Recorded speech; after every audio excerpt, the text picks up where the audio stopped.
அந்த பொண்ணை பத்தி ஏதாவது தெரிஞ்சுதா? இல்லம்மா, அப்படி எதுவும் இல்ல. அப்படின்னா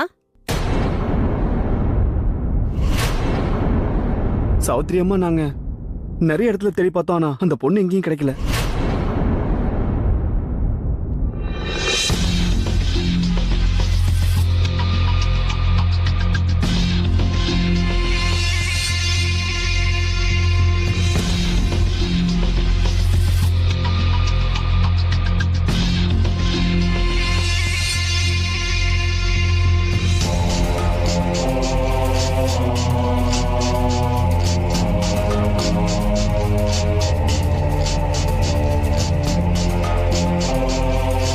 எங்களுக்கு ஒரே ஒரு வாய்ப்பு கொடுங்க. அந்த பொண்ணை எப்படியாவது தேடி கண்டுபிடிச்சிடுமா?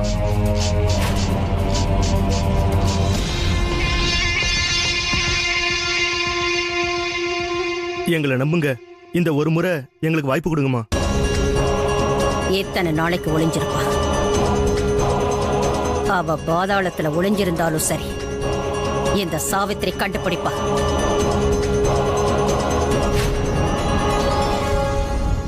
அம்மா, நம்மள கொல்ல வந்த அந்த அம்மா கிட்ட இருந்து தப்பிக்க இதை விட ஒரு நல்ல இடம் நமக்கு கிடைக்காது. ஏன்னா நம்ம இந்த வீட்லயே இருந்தோம்னா நம்மள கண்டுபிடிக்கவே முடியாதுமா. மோகினி, நீ சொல்றது சரிதான். சீக்கிரமே நம்மளோட வேலையெல்லாம் முடிச்சிட்டு இங்க இருந்து கிளம்பியே ஆகணும். நாம அந்த சூனியக்காரி கண்ணில் பட்டுட்டோம்னா அவ நம்மள விட மாட்டா.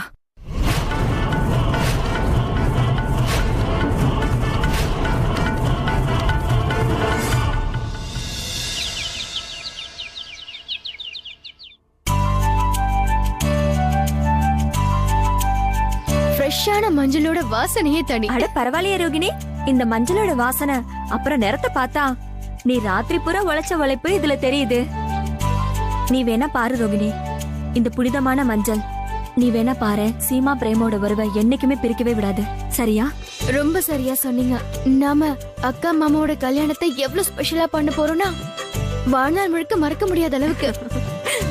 அப்புறம் அதோட ஆரம்பம் இதோ இந்த மஞ்சள் சடங்குல இருந்து எல்லாரும் சேர்ந்து ஒரு கலக்கு கலக்க போறோம். இப்பதான் நீ ரொம்ப சரியா சொன்ன ரோகிணி.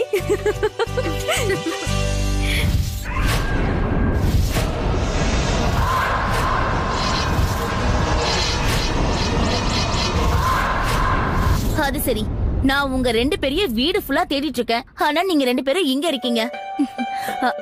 அது போகட்டும், அதெல்லாம் விடுங்க. நான் உங்க ரெண்டு பேருக்காக ஒரு சஸ்பென்ஸ் வச்சிருக்கேன். ஏய், என்ன சஸ்பென்ஸ் வச்சிருக்க? நம்ம அன்பான அமரன் இருக்காரு, அவர் நமக்காக எந்த அளவுக்கு உழைக்கிறாருன்னு பாக்கலாம் வாங்க. அப்படின்னா அதெல்லாம் பார்க்கும்போதே புரிஞ்சிடும். வா ரோகிணி, வாங்கக்கா, வாங்க.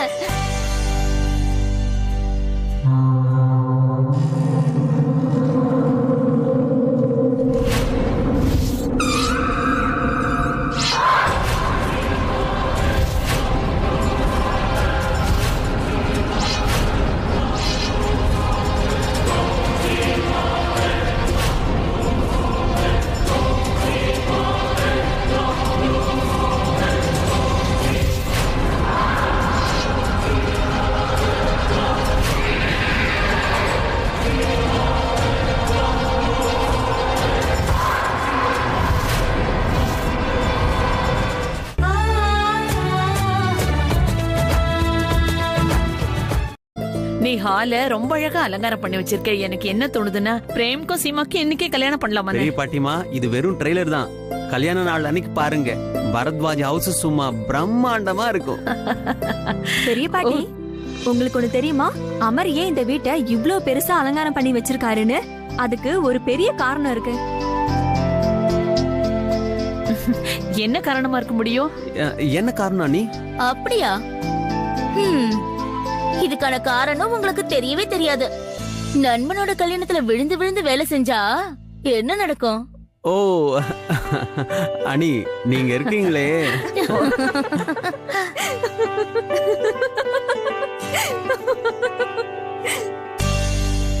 Excuse me.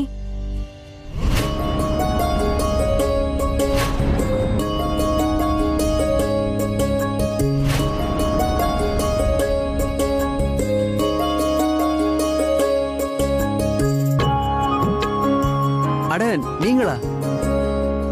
நீங்க என்னங்க இவ்வளவு தூரம் வந்திருக்கீங்க? ஒரு வார்த்தை சொல்லியிருந்தா நானே வந்திருப்பேனே. ஒரு போன் பண்ணிருக்கலாமே. இங்க பாருங்க அது வந்து நீங்க எதுக்கும் தயங்காதீங்க. இங்க பாருங்க, எனக்கு தெரியும், எங்க எல்லாருக்கும் தெரியும் நீங்க இந்த ஊருக்கு புதுசுன்னு. ஏதாவது பொருள் தேவைப்பட்டிருக்கும், அதை வாங்குறதுக்காக நீங்க வந்திருப்பீங்க. எதா இருந்தாலும் என்கிட்ட சொல்லுங்க. நீங்களே பேசிட்டு இருந்தா எப்படி அமர்? அவங்களுக்கும் பேச ஒரு சான்ஸ் கொடுங்களேன். அப்கோர்ஸ், நான் வெறும் சரி சொல்லுங்க, என்ன சொல்ல வந்தீங்க? அது ஆக்சுவலி என்னோட அம்மாக்கு ஹோட்டல் சாப்பாடெல்லாம் ஒத்துக்காது. சோ அதனால நீங்க ஒரு சிலிண்டரும் கொஞ்சம் பாத்திரமும் கொடுத்தீங்கன்னா அப்புறம் அம்மாக்கு நானே சமைச்சு கொடுத்துருவேன். அது எல்லாமே உங்களுக்கு கிடைக்கும். ஆனா நீங்க உங்க வீட்ல சமைக்க கூடாது. ஏன்? ஏன்னா 4 நாளைக்கு உங்களுக்கு மட்டும் இல்ல, மொத்த காலனிக்கும் சாப்பாடு தண்ணி எல்லாம் இங்கதான், எங்களோட வீட்ல. எல்லாரும் இன்வைட்டட். என் மாமாவுக்கும் அக்காவுக்கும் கல்யாணம் இல்ல, அதுக்காக தான். இல்ல நீங்க ஏற்கனவே எங்களுக்காக நிறைய செஞ்சிருக்கீங்க. ராத்திரி இங்க தங்கவும் விட்டுருக்கீங்க. இதை விட உங்களுக்கு யாரும் கஷ்டம் கொடுக்க மாட்டாங்க. சீரியஸ்லி பாருங்க, இது கல்யாண இன்விடேஷன். இத மறுக்கிறது அவ்வளோ நல்லதில்ல. நாங்க உங்களை எங்க குடும்பத்துல ஒருத்தங்களா தான் பாக்குறோம். ஒருவேளை நீங்க மறுத்தீங்கன்னா எனக்கு எவ்வளவு கஷ்டம் இருக்குன்னு கொஞ்சம் யோசிச்சு பாருங்க.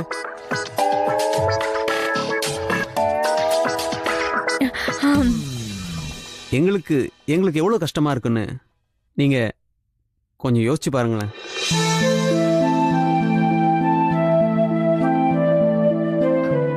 சரி, நானும் என்னோட அம்மாவும் நிச்சயமா வருவோம். கண்டிப்பா.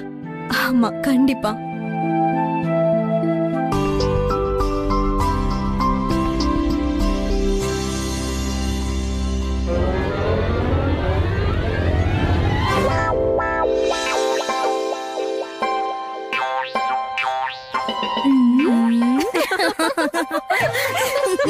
பரவாயில்லையே.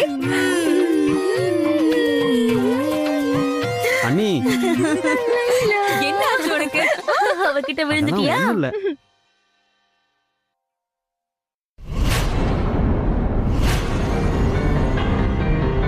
இவங்கெல்லாம் இங்க இப்படி இந்த பொண்ணு இதுக்கு முன்னாடி இவங்க இங்க பார்த்திருக்கீங்களா? பாக்குறதுக்குள்ள எப்படியாவது நம்ம வீட்டுக்குள்ள போய் ஆகணும்.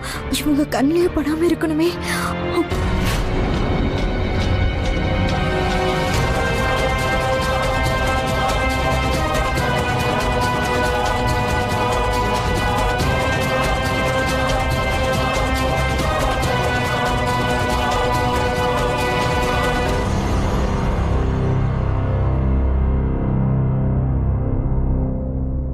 ஹே நிலே,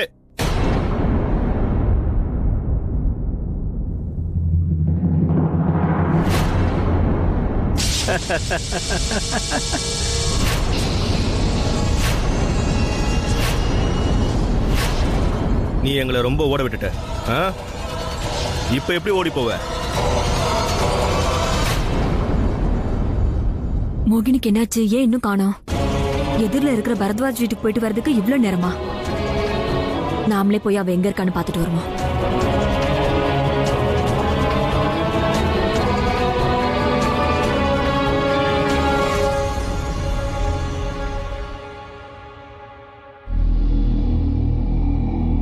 சொல்லு, கேக்குறல சொல்லு.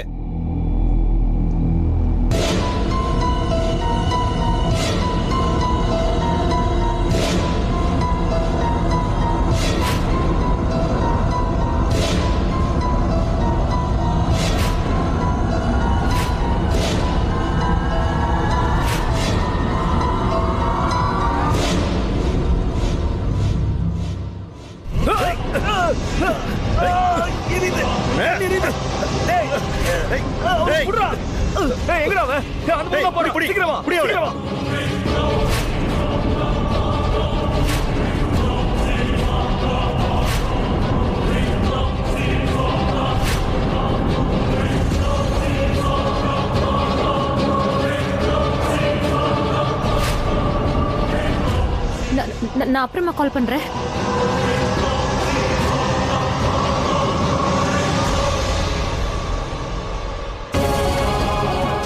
யார் இந்த ஆளுங்க? எதுக்காக மோகினியை இப்படி துரத்திக்கிட்டு போறாங்க? ஏதோ பிரச்சனை இருக்கு, என்னன்னு தெரிஞ்சுக்கணும்.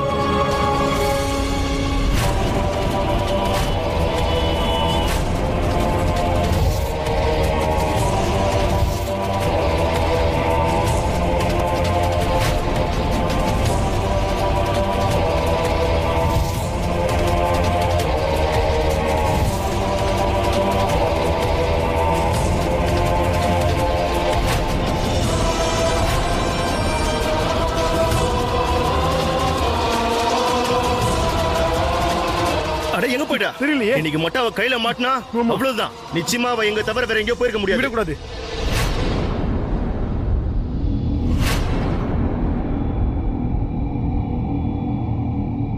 அந்த பொண்ணு இங்க தானே ஓடி வந்தா, நம்மள ரொம்ப அலைய விடுறாளே.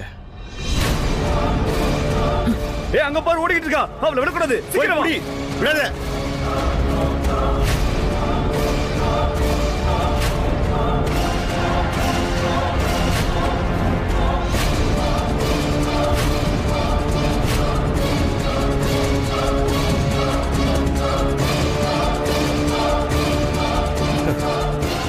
அதுக்குள்ள எங்க போயிட்டா?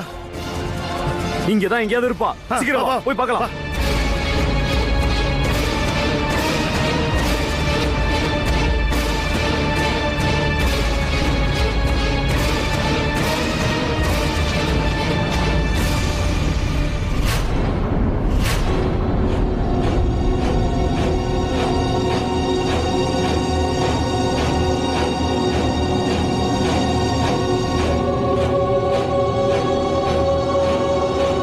மேடம், இந்த பொண்ணை எங்கேயாவது பாத்திருக்கீங்களா? இல்ல. ஏங்க அக்கா, இந்த பொண்ணை எங்கேயாவது பாத்திருக்கீங்களா? கொஞ்சம் நல்லா பாருங்களேன், எங்கேயாவது பாத்திருப்பீங்க.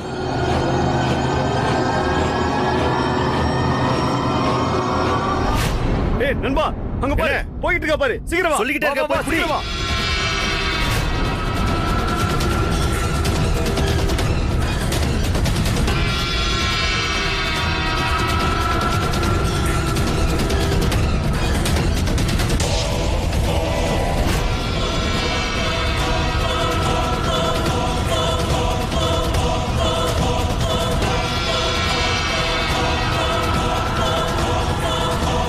நல்லா பாரு, இந்த கூட்டத்தை பயன்படுத்தி அவன் நம்ம கிட்ட இருந்து தப்பிச்சிட கூடாது. இன்னைக்கு அவளை எப்படியாவது பிடிச்சே ஆகணும். சரி வா, அங்க போய் பார்க்கலாம். சீக்கிரம் வா, போய் பிடிச்சிடலாம்.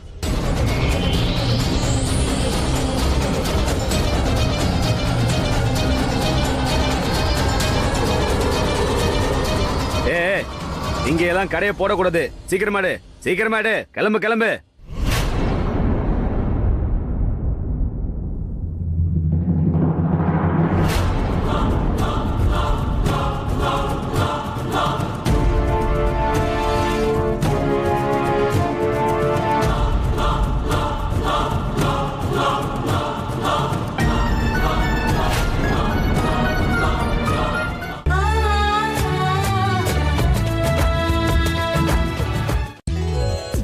உங்க முடி உதறது நிறுத்தணும்னா அஸ்வினியோட புது உறவை ஏற்படுத்திக்கோங்க.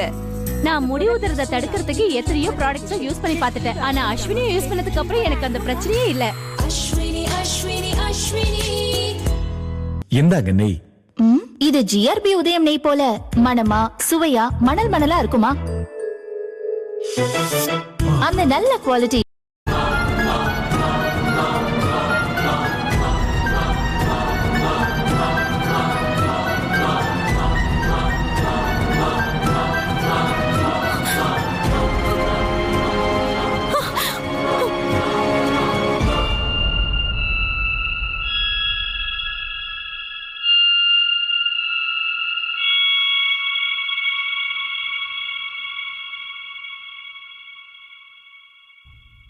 நீ எதுக்கும் கவலைப்படாத. நான் உன்னை வீட்டுக்கு கூட்டிட்டு போறேன். அட, இந்த பொண்ணு எங்கப்பா காணாம போயிட்டா? ஆமாப்பா, அடிக்கடி காணாம போயிடுறா. நான் அவங்கள பாத்துக்கிறேன், நீ இங்கே இரு. நாமளும் 4 நாளா நாய் மாதிரி தேடிக்கிட்டு தான் இருக்கோம். அவன் நம்ம கையில சிக்கவே மாட்டாளே. அண்ணே சொல்லுங்க. நீங்க யாரோ ஒரு பொண்ணை தேடிட்டு இருந்தீங்களாமே, அங்க ஒரு அண்ணன் சொன்னாரு. கருப்பு கலர் ட்ரெஸ் போட்டு இருந்தாங்க, அவங்க தானே? அவங்கள பாக்குறதுக்கு வீட்ல இருந்து ஓடி வந்த மாதிரி தெரிஞ்சாங்க. ஆனா அந்த பொண்ணு இவதானு பார்த்து சொல்லுங்க. அட ஆமா, இவங்கள தான் நான் கொஞ்ச நேரத்துக்கு முன்னாடி பார்த்தேன். எங்கண்ணா பாத்தீங்க? சர்மா ஹோட்டல்ல. அந்த சர்மா ஹோட்டல் எங்கண்ணா இருக்கு? சர்மா ஹோட்டல் உங்களுக்கு தெரியாதா? இல்ல. எவ்வளவு ஃபேமஸான இடம். அதோ அங்க போய் பாருங்க. அங்கயா? ஓ ஆமா தெரியுது.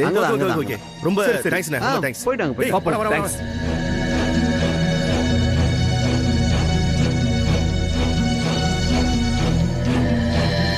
வாங்க, அவங்க உங்களை அங்க தேடிட்டு இருக்காங்க. நம்ம வீட்டுக்கு போலாம். ஆண்டி, நீங்க எதுக்கும் பயப்படாதீங்க. உங்க பொண்ணு நல்லபடியா வீட்டுக்கு திரும்பி வந்துடுவா ஆண்டி. ரொம்ப நல்லா இருக்கு. சிக்கலுக்கு வேற வழியே தெரியாத மாதிரி அது நம்ம வீட்டுக்கே தேடி வந்துட்டு இருக்கு. எல்லாமே சரியாயிடுச்சு நினைச்சிட்டு இருக்க நேரத்துல இப்ப திரும்ப நம்ம வீட்டுக்கே வந்துருச்சு. பெரியதா, எனக்கு என்ன தோணுது தெரியுமா? இந்த வீட்டை நம்ம வாடகைக்கெல்லாம் விட வேண்டாம். சசி ரொம்ப சரியா சொன்ன பெரிய பாட்டி. ஆமாம் பெரிய பாட்டி, என் மனசுக்கும் அப்படிதான் தோணுது. பெரியத்த நாம எதுக்கும் இன்னொரு தடவை யோசனை பண்ணி பாக்குறது நல்லதுன்னு நினைக்கிறேன். நாங்களே பெரிய பிரச்சனையில இருக்கோம். நாங்க எதுக்கு இன்னொருத்தவங்களுக்கு பிரச்சனையை உருவாக்க போறோம்? நீங்க சொல்றதுக்கு என்ன அர்த்தம் ஆண்டி? முதல்ல என் பொண்ணு திரும்பி வரட்டும், அதுக்கப்புறம் நீங்க கேக்குறதுக்கெல்லாம் பதில் சொல்றேன். நீங்க கவலைப்படாதீங்க, நாங்க எல்லாரும் உங்களுக்கு துணையா இருக்கோம். சசி, சசி நம்ம விஷயத்தை பூரா தெரிஞ்சுக்காம என்ன பண்ணணும் என்ன பண்ண கூடாதுன்னு எப்படி முடிவெடுக்க முடியும்?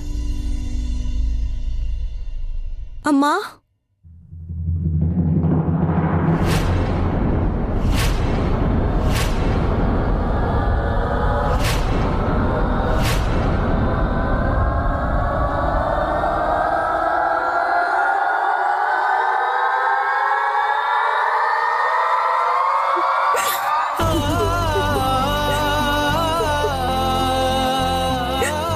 உனக்கு ஒன்னும் பிரச்சனை இல்லைல்ல?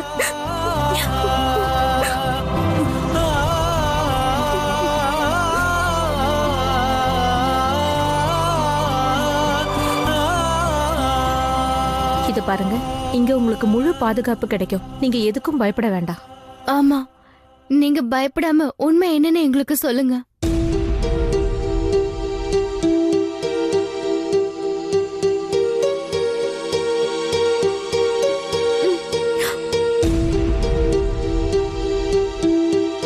நாங்க ஜெய்ப்பூர் பக்கத்துல இருக்கிற ஒரு சின்ன கிராமத்தை சேர்ந்தவங்க. என் ஹஸ்பண்ட் ஒரு போலீஸ் ஆபீசர், ரொம்ப நேர்மையானவர். ஆனா ஒரு மாசத்துக்கு முன்னாடி அவரை கொன்னுட்டாங்க. எங்க கிராமத்தை சேர்ந்த ஒரு பொம்பளை அவரோட உயிரை எடுத்துட்டா.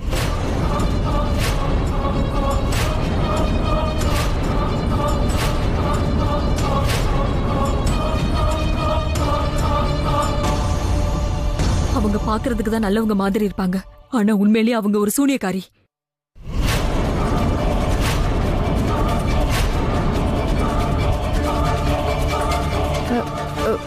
சூனியக்காரியா? ஆமா, சூனியக்காரி. அவளோட சக்தி அதிகரிக்கிறதுக்காக அப்பாவி மக்களை பலி கொடுத்துடுவா. என் ஹஸ்பண்டுக்கு அவன் மேல சந்தேகம் இருந்தது. என் ஹஸ்பண்டுக்கு இதை பத்தி எப்ப முழுசா தெரிஞ்சதோ அவங்களுக்கு எதிரா அவர் மாற ஆரம்பிச்சாரு. அவங்களுக்கு எதிரா சாட்சியும் கிடைக்க ஆரம்பிச்சது. கடைசியா அவங்கள கைது செஞ்சாரு. அவளோட செல்வாக்க வச்சு அந்த சூனியக்காரி தப்பிச்சிட்டா. அவ தப்பிச்சு போகும்போது என் வீட்டுக்கார் மேல கெட்ட திருஷ்டியை வச்சுட்டு போயிட்டா. சூனியக்காரியோட திருஷ்டி ரொம்ப கெட்ட திருஷ்டின்னு சொல்லுவாங்க. எந்த வீட்டு மேல பட்டாலும் அந்த வீடு சின்ன பின்னமா ஆயிடும்னு சொல்லுவாங்க. இந்த விஷயத்துக்கு நானும் என் பொண்ணும் தான் சாட்சி. அந்த சூனியத்தால என் வீட்டுக்காரர் அவரோட உயிரையே பறி கொடுத்துட்டாரு.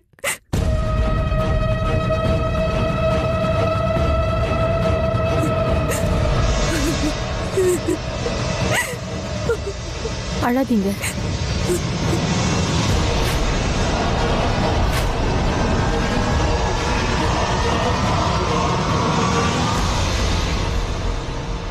ஆண்டி, உங்க கை எதுக்கு இவ்ளோ சில்லுன்னு இருக்கு? உடம்புல ரத்த ஓட்டமே இல்லாத மாதிரி இருக்கு.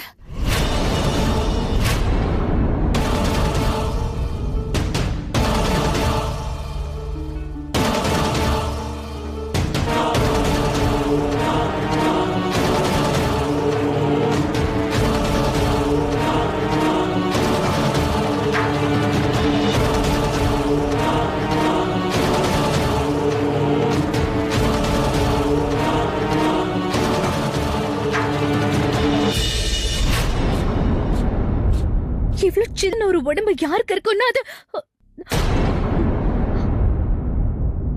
மந்திரக்காரங்களுக்கு மட்டும்தான் இருக்கும்.